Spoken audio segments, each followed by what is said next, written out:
রব্বুল আলামিন বললেন, ইয়া আইয়ুহাল্লাযীনা আমানু সাল্লু আলাইহি ওয়া সাল্লিমু তাসলিমা। আল্লাহ তাআলা রব্বুল আলামিন বললেন, হে ঈমানদারগণ, তোমরা রাসূলুল্লাহ সাল্লাল্লাহু আলাইহি ওয়াসাল্লামের উপরে বেশি বেশি দরুদ ও সালাম পাঠ করো। রাসূলুল্লাহ সাল্লাল্লাহু আলাইহি ওয়াসাল্লামের প্রতি দরুদ পাঠ করলে কি ফজিলত রয়েছে সে সম্পর্কে নবী করিম সাল্লাল্লাহু আলাইহি ওয়াসাল্লাম বললেন, মান সাল্লা আলাইহি সালাতান ওয়াহিদাতান সাল্লাল্লাহু আলাইহি আশরু সালাতিন ওয়া হুত্তাত আনহু আশরু খতিয়াত ওয়া রুফিয়াত লাহু আশরু দারাজাত।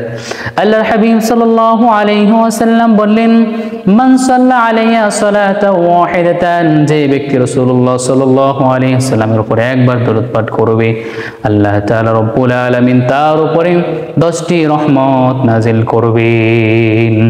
ওয়া হুত্তাত আনহু আশরু খতিয়াত, রব্বুল আলামিন তার 10টি গুনাহকে মাফ করে দিবেন।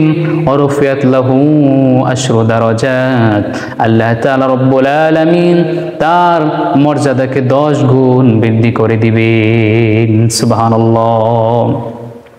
শুধু তাই নয় আমার প্রিয় ভাইয়েরা, রাসূলুল্লাহ সাল্লাল্লাহু আলাইহি ওয়াসাল্লামের উপরে দরুদ পাঠ করলে আল্লাহ তাআলা রব্বুল আলামিন আরো ফজিলত রেখেছেন।